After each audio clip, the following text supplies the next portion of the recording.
I'd like to welcome you to the Lamaze International webinar, Reaching More Students, Effective Marketing for Childbirth Educators. The webinar will last approximately 1 hour with a brief question and answer period at the end. Please type any questions you have for our speaker in the question box in your GoToWebinar dashboard. After the webinar, you will receive a PDF copy of the presentation, a reference list for additional resources, and a survey link. If you have any technical issues or questions during today's presentation, please submit them through your dashboard. Please note, attendees must participate in all 60 minutes of the presentation and complete a post-webinar evaluation by Monday, November 16th, 2015, to earn 1 Lamaze contact hour. It is now my pleasure to introduce Dina Blumenfeld. She guides women and their partners from fertility through pregnancy and childbirth and into early parenthood with grace and confidence. She is a Lamaze certified childbirth educator and a Lamaze program director, as well as a prenatal yoga instructor. Dina is the owner and principal educator at Shining Light Prenatal Education and Shining Light Doulas in Pittsburgh, Pennsylvania. She can be reached through her websites shininglightprenatal.com and pittsburghdoulas.com. Welcome, Dina. Hi, thanks. Hopefully everybody can hear me okay. We're going to jump right into our objective today, which is to provide tools to help childbirth educators market your evidence-based pregnancy, childbirth, and early parenting classes, including how to leverage the Lamaze brand and resources. So not only is this going to be a webinar that's specific to you and to your classes, but we've got some good Lamaze tools that can help you boost your business and hopefully boost enrollment as well. All right, so why integrate Lamaze into your classes? What is it about what we do that other people need to know? And so we're going to get into this more specifically in the next few slides. We're going to talk about different ways to market your classes, so specifically face-to-face networking, which personally I find is some of the most important stuff you can do, because when you get in front of someone and you tell them why your classes are so important for mothers and their families to attend, then they become some of your best referrers. So we're going to get into face-to-face networking, a little bit on website and branding, and specifically in terms of integrating Lamaze into the branding on your website. Blogging goes hand in hand with your website, and even if you're not what you consider to be a writer, there's still important things that you can say and important things that you can share on your blog, which helps bring people in. And then we'll touch on social media. We also have some additional resources for you from Lamaze, so we'll get into that towards the very end, and then of course there's a Q&A session. Okay, so I don't know if you guys have heard this term before, right? Lamaze is like Kleenex. So what does that mean? That means that we have a recognizable brand name, because Lamaze has been around for a good few years, right? And when people say a word like Kleenex, we know that they mean tissues, or we know that we know exactly what they're looking for. People use Lamaze as the generic term for a childbirth education class. So it's a helpful thing in terms of Google searches and how people find you when we use the brand name. So getting into it more specifically, right, if we look at other brands, with Kleenex, with Xerox, with Crock-Pot, Jacuzzi, Popsicle. I didn't even know Popsicle was a brand name until I started doing a little bit of research. So when we have words that are in common usage, it brings students to your website or to your resources more easily and more directly, especially if you add Lamaze plus your location. So I'm in Pittsburgh, so for me, the search Lamaze Pittsburgh brings me up on the first page of a Google search for my classes, because I use those terms throughout my website, and it starts bringing people in to say, what am I looking for? So getting into those specifics, and don't be shy about using that word. I know there's sometimes a debate about, do we call them Lamaze classes, do we call them childbirth ed, what do we call them? I think we should be using the word Lamaze, because that is what our students recognize. That is what our students recognize. It's commonly used on television and in the movies, and when they're talking to one another.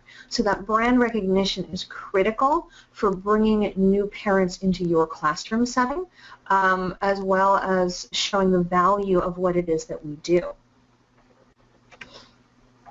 So now we're going to talk about how to use that to our advantage. So not just for the website, but in terms of when we talk to other people and interact with them as well. So we're going to get into some marketing ideas here. So this is some of the meat and potatoes of our presentation today. All right, getting in front of people. This, as I mentioned earlier, is absolutely critical. If we spend all day behind our computer and only are using social media and are hoping people come by, it's not going to be sufficient. The best way to get people into our classes is to get out and talk to people about what it is that we do. So networking might seem like a moderately intimidating word for some of us, especially if you're more of an introvert like I actually am. It can be challenging to get in front of a group or an individual and say, hey, this is who I am and this is what I do. But when we do that, and we can sit down, especially one-on-one, if you can sit down for coffee with someone and say, hey, this is what I do and this is why it's important, we start getting that personal connection. And when other people feel personally connected to either us as individual educators or to our businesses or to our hospitals where we're teaching, when we have that one-on-one connection with someone, they will refer, and they will refer consistently and for an extended period of time. So although, again, it might seem moderately intimidating to get in front of someone, it doesn't have to be a group setting. It can be, but it doesn't have to be. I think I personally prefer getting in front of someone one-on-one. But to approach someone in this way, you need your elevator pitch. So I'm sure we've all heard that term before, but what elevator pitch really means is a small, concise way of explaining to someone what it is that we do. And if you notice, when Mara introduced me today, she actually gave you my elevator pitch in a slightly different format. In that, my elevator pitch doesn't say things like, oh, I'm a Lamaze educator and I teach childbirth classes, because I just gave everything away. I already told them everything they need to know. An elevator pitch wants to draw the listener in. You want to be able to have them respond with a question. Oh, that sounds interesting. Tell me more. So when people say, hey, Dina, what do you do for a living? I say, oh, I guide women from fertility through pregnancy and childbirth and into early parenthood with grace and confidence. And then their next question is, oh, really? How do you do that? And then that starts the conversation. So when you're crafting your elevator pitch, it should be short and sweet, but it should be descriptive of what you do without giving away all of the details, because you want them to ask, you want to initiate a conversation. But that said, you have to know your audience, right? You have to know who it is that you're talking to, and we'll get into that in the next slide about how to address different people. So whether you're talking to a pregnant mother, whether you're talking to a physician or a midwife, or you're talking to a chiropractor or a massage therapist or a yoga instructor, or the gentleman who owns a coffee shop down the street from you, right? Depending on who you talk to, you are going to craft your message slightly differently. And so that aspect of interacting with people and interacting with them in a direct and specific way that causes them to ask questions of you, to get more information, is critical. I honestly think that's more important than being online, because people will find you through an online search. But when you get in front of someone and that someone says, wow, you know what, her classes sound awesome. I didn't realize she taught a breastfeeding class too. I didn't realize she taught an infant care class too. That's really cool. I'm totally going to send my sister, my friend, my cousin to her. And that personal touch is really what we're looking for. Online, it's almost a given. You got to have a website. I mean, it's an absolute given. A lot of moms, most moms, are doing a Google search to find where the classes are in their area, and if you don't have a website, they can't find you at all. So there are other Lamaze presentations and other information on how to build a website, but what we're going to get into in this presentation is using Lamaze branding on your website to help boost not just your search results, but to boost your credibility as an LCCE. And we'll also get into blogging and social media a little bit. So there's some ideas to how you can get out there, get in front of people, and start talking. So networking specifically. Networking is about making connections and building community. I'm going to say that again because I think it's important. Networking is about making connections and building community. It's not a sales pitch. Nobody likes a sales pitch, truthfully. We've all had those phone calls or those people who say, oh, you know, I sell Mary Kay Cosmetics, I sell essential oils, I sell this stuff, and can I network with you? Can I sell my stuff in your classes? We all have those people, and it's a bit of a turnoff. It's a bit of a turnoff when someone approaches us directly and says, I want to sell my stuff, I want you to help me sell my stuff. That's not what networking is. So if you go into a networking opportunity and you treat it like a sales pitch, it goes over like a light balloon. It's a big turnoff to people. And so you're better off going in with the intention of making friends and meeting new people. For example, I went to an event this past Monday night. It was a women's circle. We were talking about feminism. It was something, you know, it was somewhat related to what I do for a living, but not in the broader sense. And yet, when we finished the meeting, one of the women I met there worked for the city of Pittsburgh, and she said, oh, you know, our councilwoman so-and-so has heard of your business. It's great, and I always hear great things, and can I have some of your cards, because we always have, you know, pregnant staffers. And I said, absolutely. But I did not go into that meeting with the intent of selling my business to them. I went in because it was a social event, and I was meeting new people. I enjoyed myself immensely. But that one connection with that one woman over, oh, it's really cool what you do for a living. Yeah, I'm all about that. That's where networking comes in. That is what networking is. It's a personal connection. You find, and I'm sure we all find this now, right? You meet a new person and you tell them you're a childbirth educator, and they say, oh, let me tell you about my birth. Right? We've all had that experience. And they want to share. They want to talk. They want us to hear why their stories are important, and then how we as educators can affect change. So it's not just about us communicating our classes and our skill set to the people in front of us. It's about being an active listener, knowing what they have to share with us, validating them, telling them it's important, and especially if they had a negative experience with their birth, say, yeah, this is how I do it differently. This is how I can help prevent a situation like that, or this is how I can help the next mom communicate better with her provider so that, you know, she's more comfortable with medical interventions such as you experienced. And so you make friends and you make connections. So what we're really doing is cultivating, that's a key word there, we're cultivating a core group or a broader group of people who we know on a social level as well as a professional level. So I'm going to challenge you to get out of your offices, to get away from your computers after the webinar's done. We're not done yet today.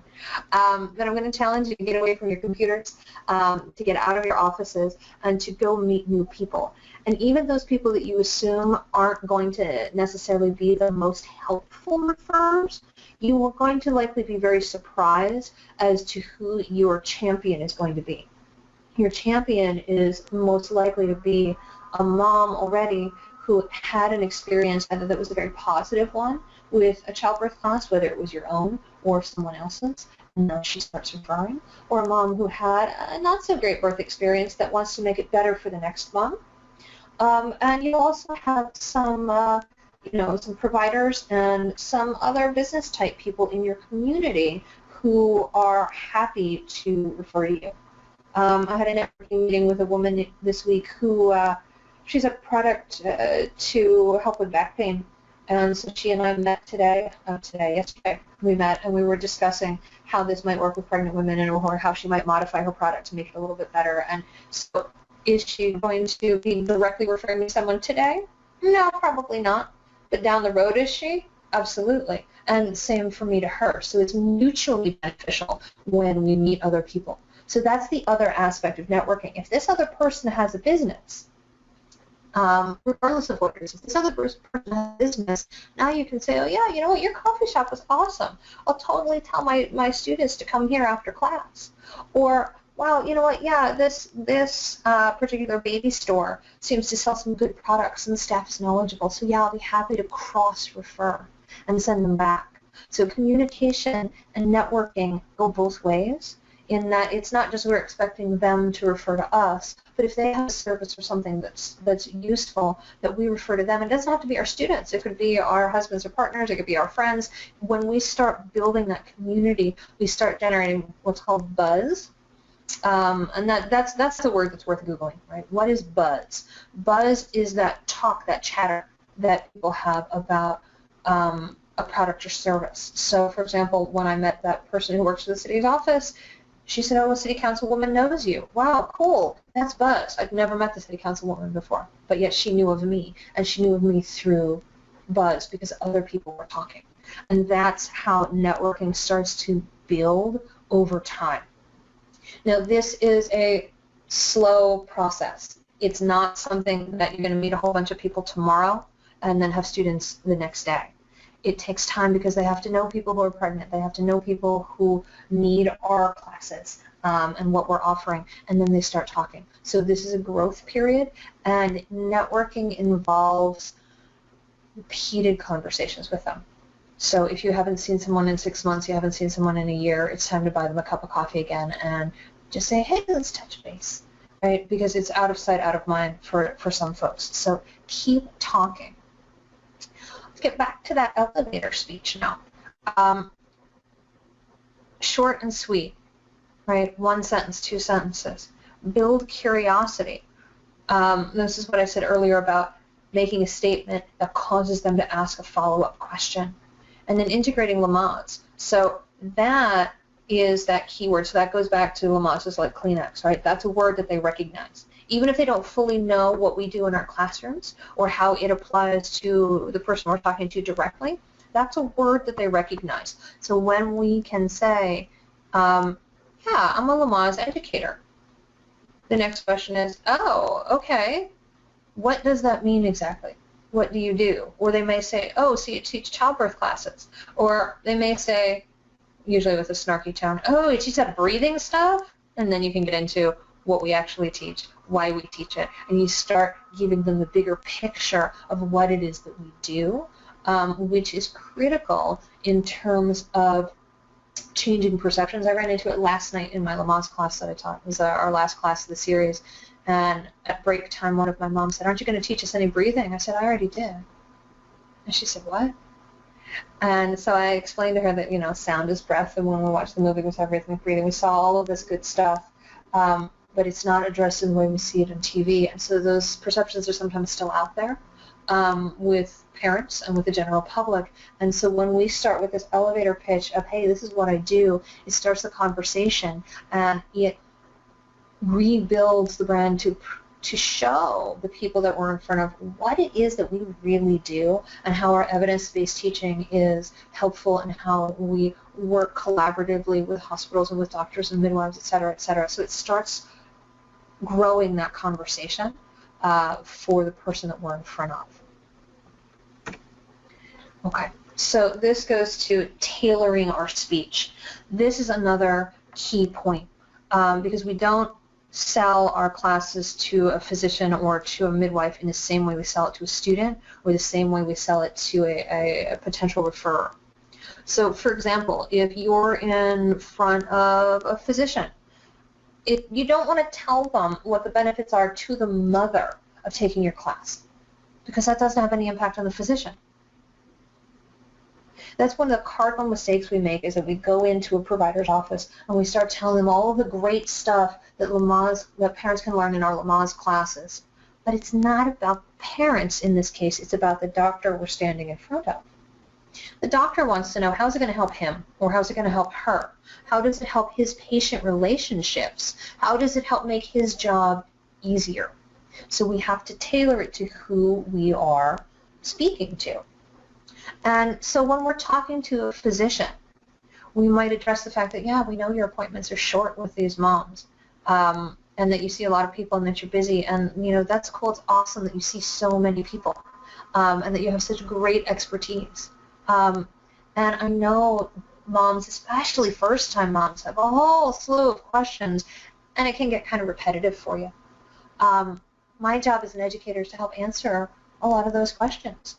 I can talk to her about when her gestational diabetes test is coming up and what that entails, and why it's an evidence-based thing to do it and how this can impact birth and early postpartum. If she has gestational diabetes, I can talk to her about that too. So send her my way. It's going to save you time in your office appointments. I can make that mom more comfortable. I can help give her tools to help move her body, to help get that baby down in a better position. I can help give her partner tools so that they are somewhat less reliant on their labor and delivery nurse and they can work better as a team. I can give these parents tools to communicate more effectively with you so that they know the proper words to use or what questions to ask when, and that communication is key. I can, give them information on side effects of Pitocin. That saves you some time too. And so that time-saving aspect can be an important one for physicians, as well as, hey, we've taken away some of the repetitiveness of your job if that's something you don't like doing. The other aspect of talking to physicians is simply asking an open-ended question. How is it that I can help you? How is it that I can help you? I have a lot of information under my belt. I have some great handouts. I have infographics. Lamaze has great resources on their website that I can share with parents. There's this new app. There's all the good stuff. And I want to know, doctor, what it is that you need or what it is that you feel your patients need, and then how I can fill that need.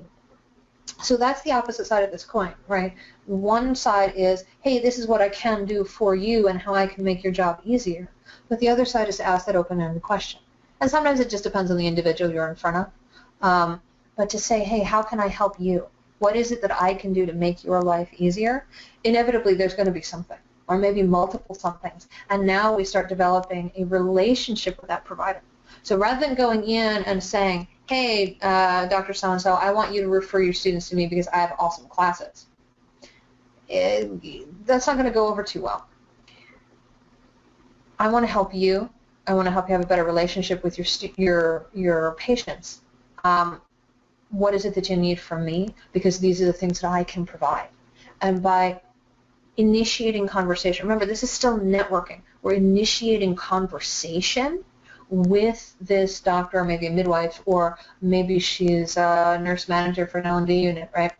By initiating this conversation with the provider, we start to find out what their needs are, as well as what the community needs are.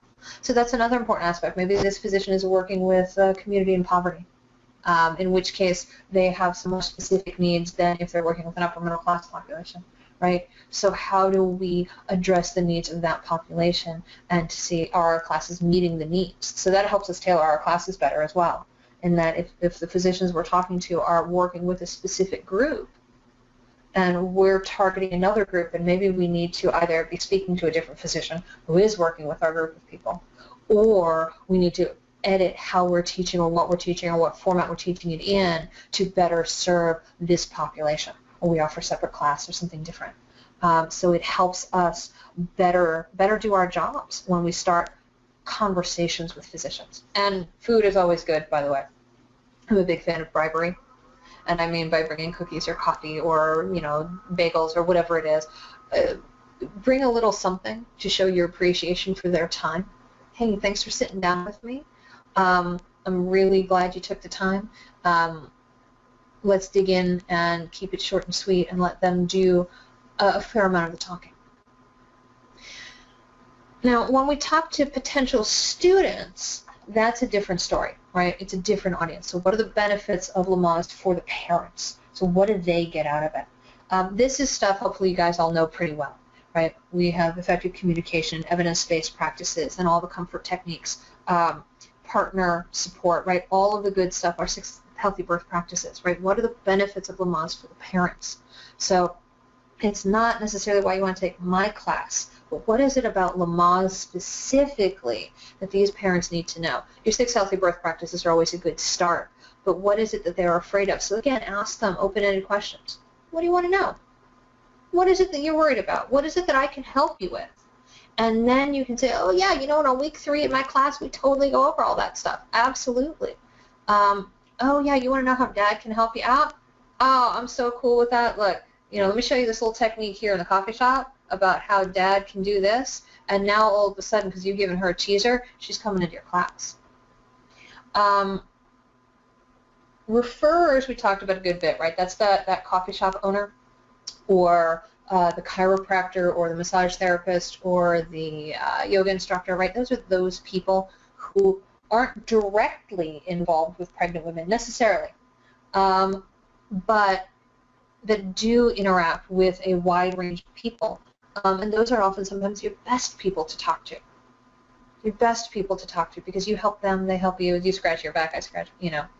I messed that up entirely. I scratch your back, you scratch mine. So when we share, it works a lot better. So I have a coffee shop that's 2 stores down from where Shining Light is, and I always tell my students at break time, hey, you know, go grab a coffee down there. The stuff's awesome. And they do. So the coffee shop benefits, and they have one of my flyers up in the window, and their people refer to me relatively regularly. And so by making it a mutual thing, it works out really well. Okay. The other aspect of networking, you got to get out there. Specifically, even if you're an independent educator, joining small business networking groups is pretty important. I'm a member of a couple of them locally, and that's where I met this woman with a back pain relief product, right? This is a way to meet those people who don't necessarily work directly with pregnant women, but have good things to say, interesting products and services, stuff that you might personally find helpful. But it's also a good way to spread the word and generate that buzz about what it is that you're doing. So where do you find these groups? Meetup.com is always a good place. A lot of them will post their, you know, we're meeting at Panera for, you know, an early breakfast networking event, or we have an evening happy hour event, or whatever it is. You can often find these networking groups. They have Facebook groups sometimes, or just do a Google search. Where are the networking groups in my city or town or area? Or talk to your local small business development center. So many universities have, they call it the SBDC, they have small business development centers. The SBDC will be able to refer you to some of the networking groups in your area. I will give you a word of caution though. Most networking groups will charge a membership fee. Some of those membership fees are, in my opinion, exorbitant and unnecessary. So don't get sucked into something that sounds super awesome. If it's costing you $700, $800, $1,000 a year, it's probably not going to be a great fit for what it is that we do. A smaller membership fee or a, you know, $10 or $20 fee to attend a single networking event is probably worthwhile. So just keep that in mind. Keep your budget in mind as well when you're looking at small business networking groups. And even for those who are hospital educators, we still need to get the word out, right? You are offering a new class, or you're offering a different format, or maybe you're the only one who offers a class on Monday mornings because you have a different audience that needs that, right? Getting out and networking with other people to tell them about what you do is key. So you don't need to be an independent educator to attend business networking meetings. I find that about a 25% or so of the attendees at the networking meetings I attend end up being somebody who works for somebody else. They work for another company. You know, I'm an accountant with so-and-so, that sort of thing. And so it doesn't have to be somebody with a standalone business.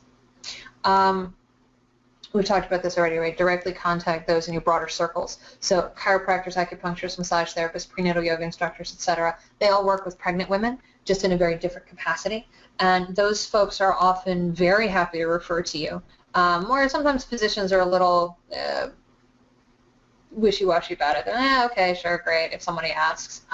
Whereas these folks are often like, oh, cool, because I've been looking for someone who does exactly what you do. Mothers groups can be helpful too.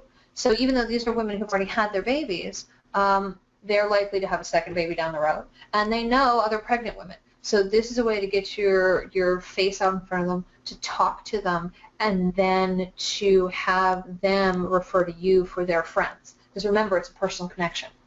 Your intention is to go into a mother's group meeting and say, hey, here's my elevator pitch. Let's talk. What questions do you have? Oh, that thing happened with your pregnancy? Yeah, totally. I hear you.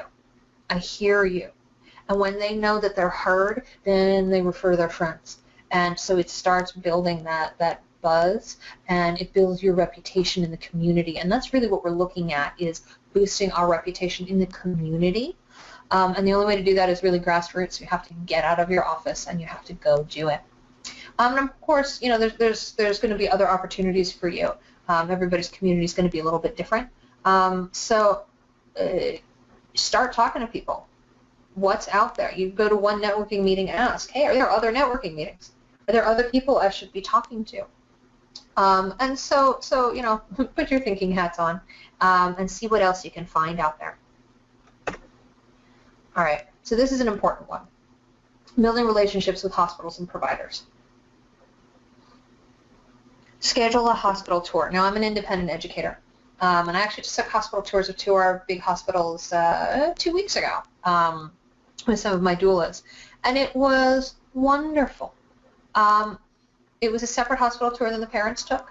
Our hospitals were very receptive to it because they wanted to make sure that I knew what their routine procedures were. You know, one of them gave me a printed copy of their eating and drinking policy during labor. So to say, hey, this is who I am, this is what I do, I want to know more about what you do, I want to see what the hospital's doing, and I want to be able to give my students the full information. And so if you work for a hospital, maybe you don't necessarily feel, well, I work for the hospital and necessarily need a tour. I think it might be worthwhile anyway. If your primary job is education and you're not on the L&D unit, you don't necessarily have all of the ins and outs, but then to sit down and talk with a nurse manager, that's a big deal, whether you take a full tour or you just schedule a meeting. Engaging with anesthesia. So we had one of the anesthesiologists from local hospital. He came and talked to actually our ICANN group, right, the International Cesarean Awareness Network. And I attended that one because we were talking about specifically, you know, epidurals and VBAC. But it also was an interesting way to say, hey, you know, tell me more about how you do this, tell me more about how you do that, so I can give it to my students directly. And then he asked for my card.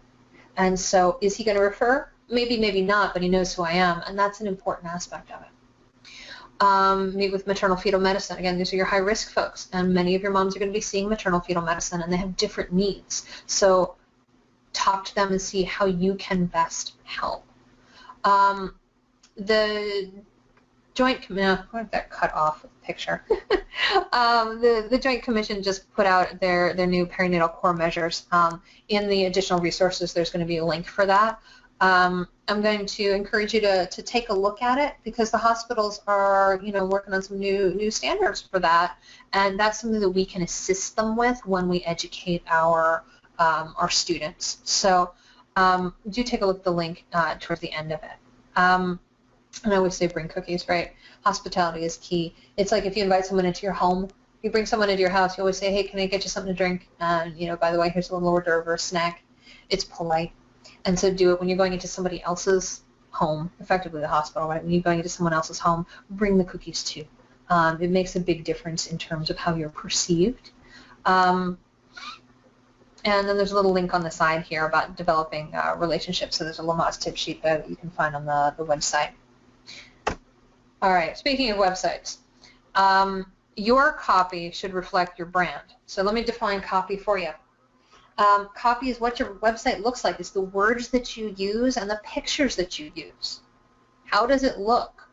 So it should reflect you specifically. Branding is a whole other topic, but it should reflect you and what you do. And again, if you teach for the hospital, it should reflect your hospital and what the hospital does. But it should be brand specific to your classes, and it needs to integrate Lamaze. So you can see we've got a picture here of, you know, I'm a Lamaze certified childbirth educator. You can post your LCCE logo, you can post your certification, so you can download all that stuff from Lamaze's website. The logos are pretty critical, as well as links and resources. Lamaze has a whole bunch of great videos out there and infographics and all kinds of other stuff. So put it out there as something that say, hey, this is what I do, and here's a hint as to what it looks like. Or here's a useful resource for you to use at home. People like teasers for your classes. That's a great way to bring them in. Here's a little bit of information. Here's an awesome infographic from Lamaze. We can talk about this in great detail in class. Right? You give them a little bit, they're going to come back for a lot. And one of the ways we can do that is with the website. So remember, that word Lamaze, not just as a picture, right, but when you upload a picture, instead of it saying, you know, graphic 2, if it says Lamaze, again, I'm in Pittsburgh, if it says Lamaze Pittsburgh, now that comes up in a Google search for the picture, for the image, and it's going to link them back to my website.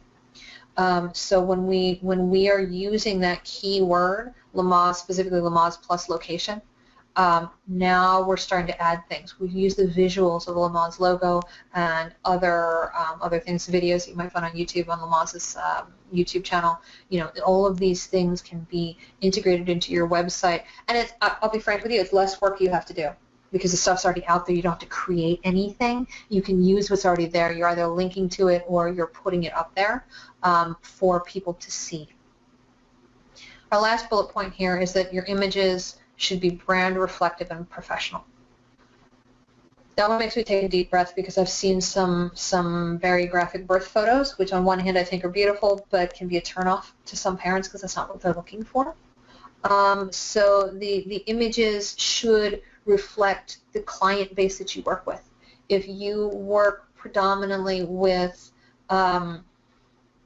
you know, gay and lesbian couples, then that's what you should be showing on your website. If you work with a very mixed audience, and you should have, you know, an African American couple, you should have an Asian couple, you should have a lesbian couple, you should have a little bit of everything, right? In terms of what you are showing, because this is your brand.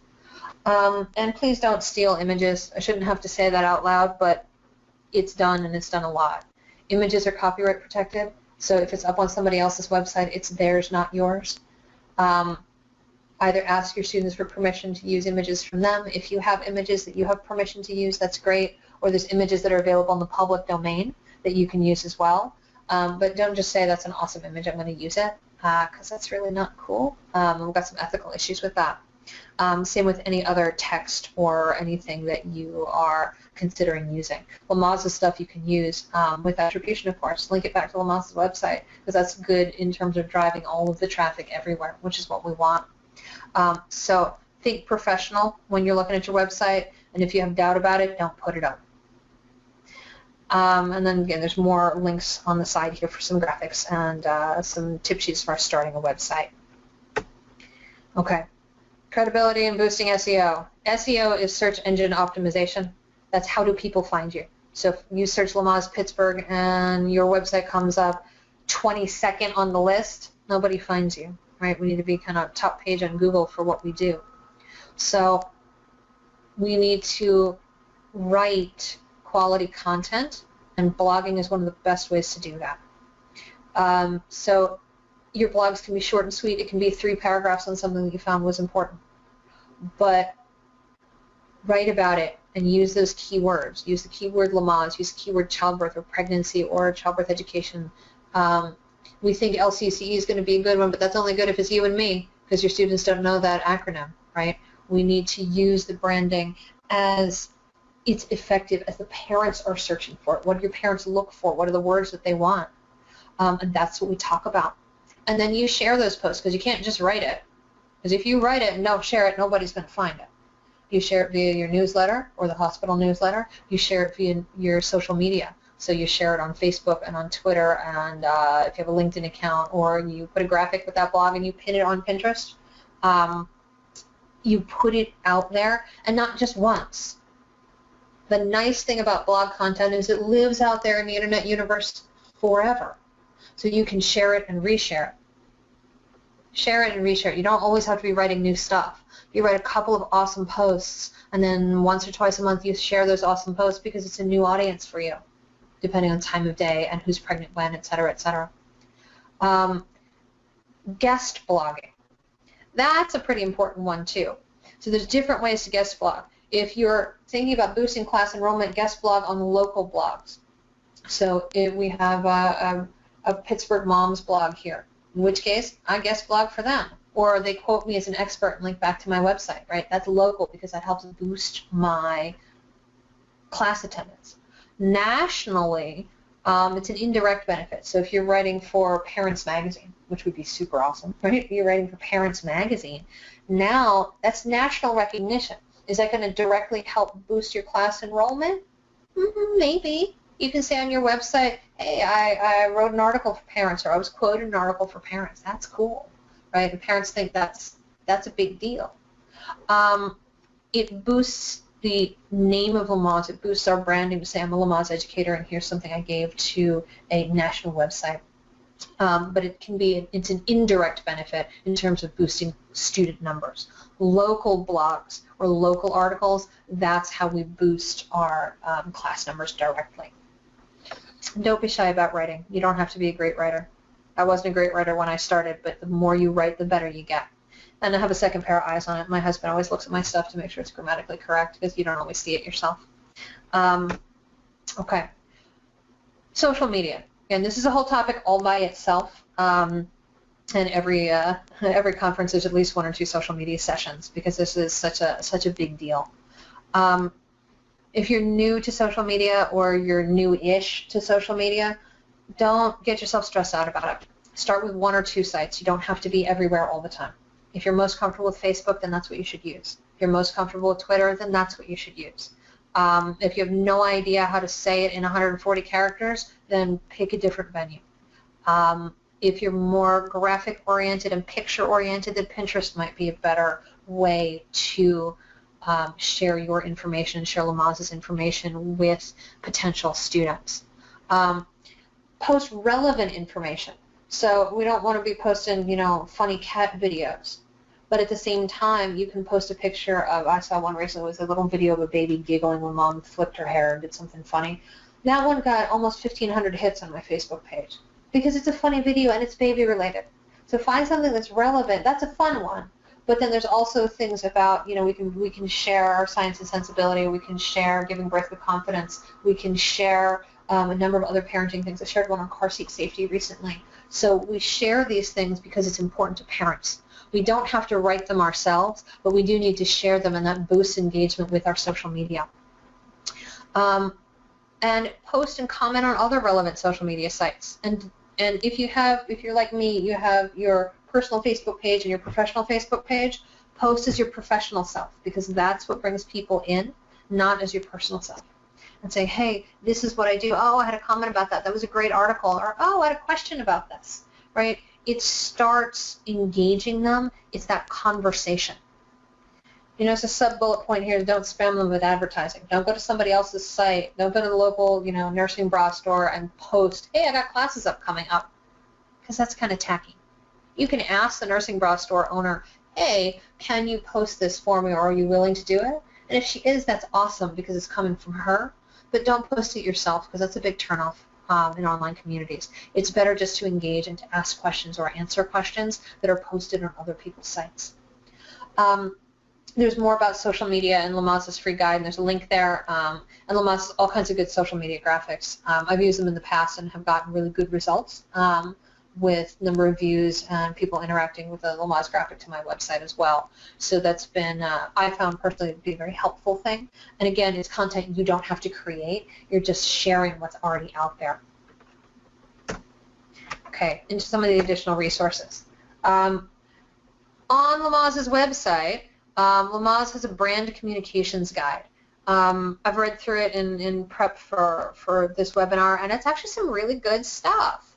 So Lamaze has their own elevator pitch, surprise, surprise, and it's actually in there. So you can read it for yourself to get some ideas of how you might talk about Lamaze specifically or how you might talk about your own classes or businesses.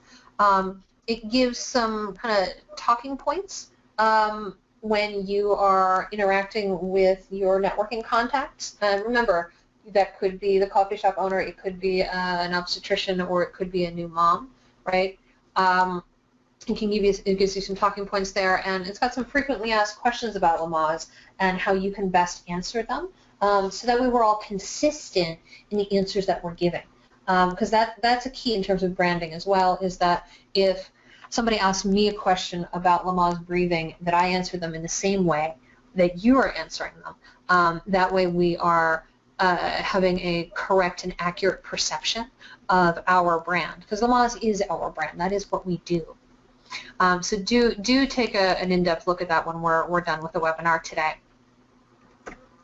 So this is some other important goodies here. Lamaze has a new public service announcement guide, and so this I think is kind of cool. The PSSAs, good. Can you tell I have an elementary school age child if I say PSSAs? A PSA, public service announcement, is a message distributed to the public by media, so by radio or TV or social media, with the goal of raising awareness and changing public attitudes and behaviors towards a special issue. So Lamaze is arming us, the educators, with PSAs. There, I said it again, PSSAs. With PSAs in both audio and print to approach local media to help raise awareness in our local communities about the value of evidence-based childbirth education for having safe and healthy births. So this is some pretty important stuff, and that should be out on the website today, is what my folks at Lamaze are telling me. So that should be out today. So that's some important stuff. There's also a press release template. There's some tips for getting media coverage, tips to submit a letter to the editor for your local newspaper, tips for writing an op-ed piece. So some really good information on Lamaze's website for that stuff. And then, of course, there's handouts and flyers, right? Hopefully you guys already know that you can download flyers like the Healthy Birth Practices flyer or a Healthy Birth Practice handout, as well as there's a slew of other things that are downloadable PDFs that you can either email to your students or link the PDF on your website, or you can print them out and hand them out. So there's a lot of good resources that are freely available to you as an LCCE on Lamaze's website for you to use. And so we have some, here's the link for where the teaching handouts are. I use those in my classes because it saved me a lot of time and I didn't have to create handouts. It's kind of nice. I'm a big fan of keeping it simple and straightforward, and Lamaze has done that for us. The next aspect of this is the patient or the parent satisfaction survey. So this is a new-ish thing. It's been around for a little while, but we want to make sure that parents are doing that, filling out that survey, so that way we know, are our classes effective? Are the parents learning what we set out to teach them? Are they learning the 6 healthy birth practices? Do they find that we've been able to help them? And so Lamaze is offering us a little bit of incentive here. If our students participate in the survey and they put our names on the survey, then we're entered to win a complimentary conference registration for the 2016 conference in Florida, which I'm looking forward to because it's Florida. And apparently we're on the beach next year, which will be awesome. So I think having that survey is good not just for our ability to go to conference next year, but so we can get that direct feedback from our students so that we know what we're doing well and where we can improve on. I know it's time for questions, so we'll open it up for questions that you guys might have. If you look in your webinar thing, there's a little chat section. You can type your questions into the chat session, and over the next, I guess we've got, 12 minutes left, I'm going to do my best to answer any questions that you guys might have. Thanks, Dina. We did receive 2 questions that we can cover. Sure. The first is, I know that you talked a little bit about getting meetings with hospitals and such, but how do you get meetings with physicians specifically? Do you have any tips or advice? Sure, and that's sometimes a tough one because they're busy. They're seeing 30, 40 women a day, and if they're hospital-based and they're going upstairs to catching a birth and they're coming back down to an office visit, so sometimes getting that meeting can be challenging. If your time is flexible, breakfast often works. So if you can do like a 7 or 7:30 in the morning breakfast with a physician and you bring the bagels, that often goes over very well.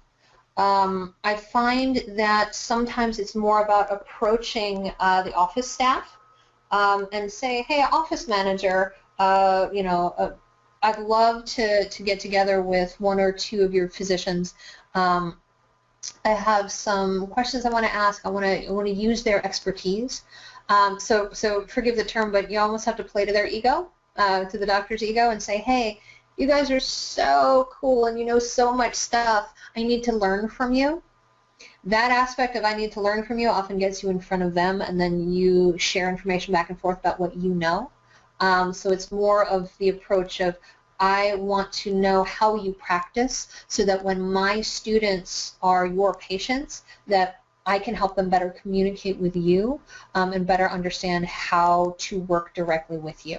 So having time flexibility is key, whether you can meet at breakfast or you meet kind of after work hours or you show up briefly, and I mean brief, I mean like 10, 15 minutes. So meeting with physicians often isn't an hour-long discussion.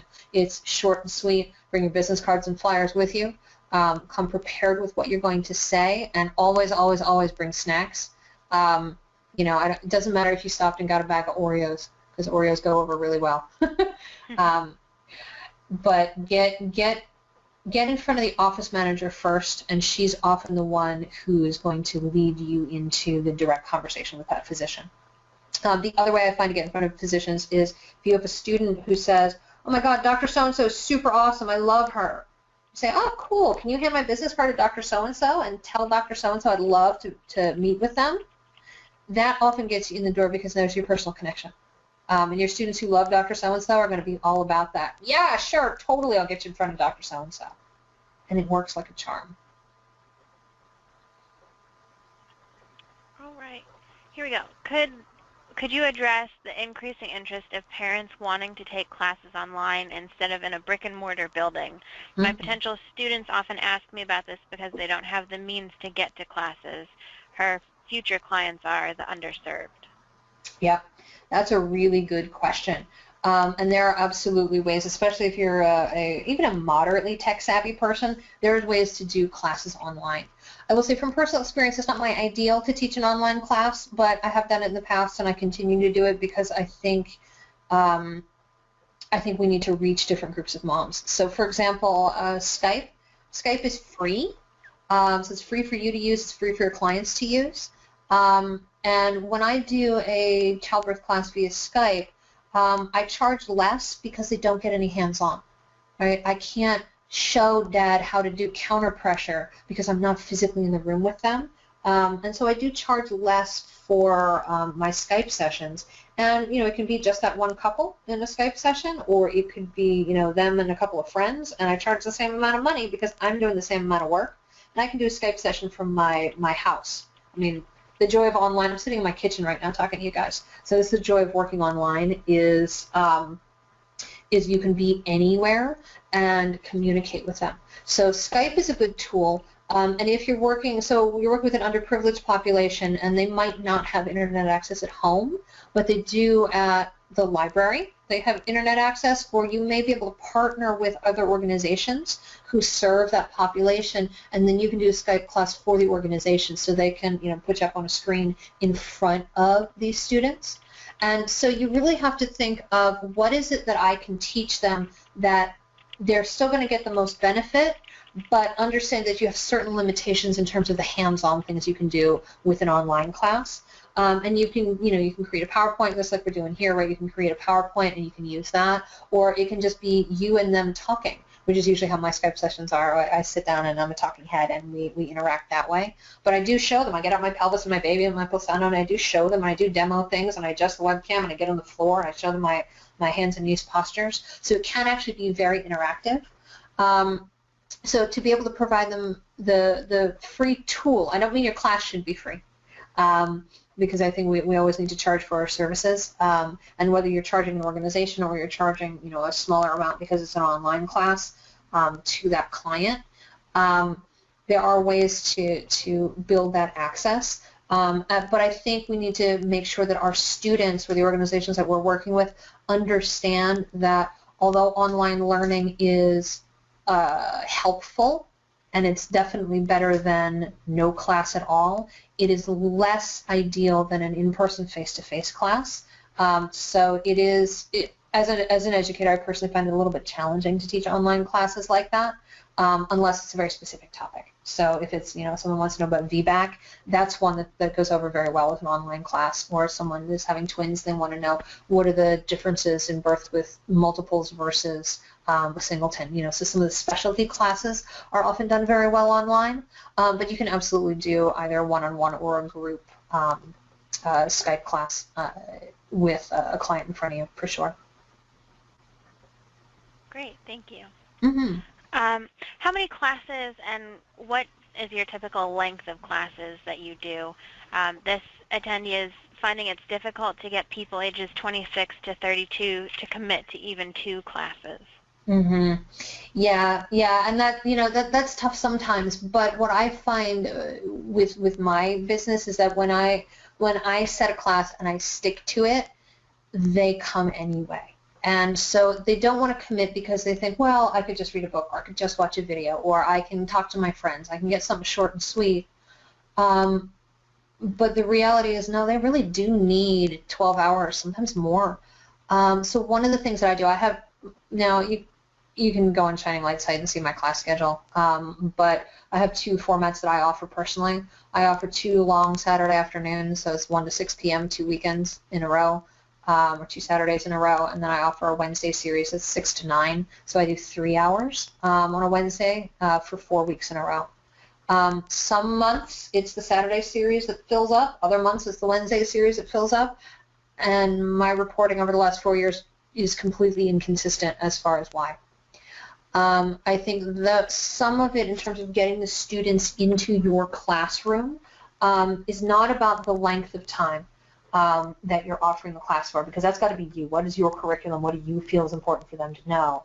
But it's more important about how you're selling it. And if that age group, so that demographic you just listed, those are the millennials, right? If that demographic isn't seeing value in your class, you got to go back and look at your copy and look at your marketing, because I have students anywhere from age 19 to 42 in my classes, and it is how it's marketed to them. What is the value to them? And so what this is telling me is that if you're not getting that millennial market in your classes, they're not seeing the value of a face-to-face class. So I might suggest doing a couple of quick YouTube videos. Use your webcam, talk to your computer, film it, put it out there, and say, hey, here's my elevator pitch. Let me tell you about it. This is why an in-person class is valuable. Or if those moms, when they call you on the phone, they go, oh, your class is how long?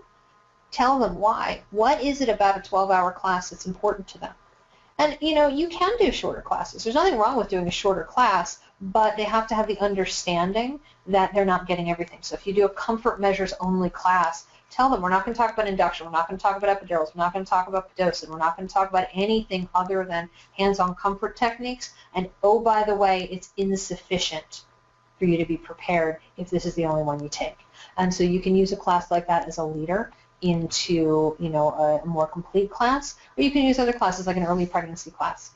Come take an early pregnancy class for $15, and then we'll give you $15 off the full class because it gets them in front of you. So getting out and talking face-to-face with these women, where are they? They're on social media. You've got to start posting on social media with graphics, because I always like to see the graphics. This is why my class is important. This is what you're going to get out of it. Give them the teaser. Give them the teaser. Hey, 2 things you can do with tennis balls to make you more comfortable during labor. Want to learn more? Come to class. Give them little teasers of information, and that is what brings them in. It's why companies give out free samples. Somebody uses a free sample, the intention is that they're going to buy the product. And that's how it works with what we do too. We give them a tidbit of information. They see that information. They see that it's good quality, and directly useful information. They're going to come back and take that class. So go back, like I said, look at your copy and look at how you're selling your stuff. And you may find that there's some changes that you can make there rather than to the duration and the content of the class itself. All right, so we have time for one more question. Mm-hmm. Would you recommend breaking out your classes by detail on your website to present the value more effectively? That's a good question, and I'm a bit of a weird one on that because I'm going to say no. I know a lot of us have, I teach this on week 1, and I teach that on week 2, and I teach this on week 3.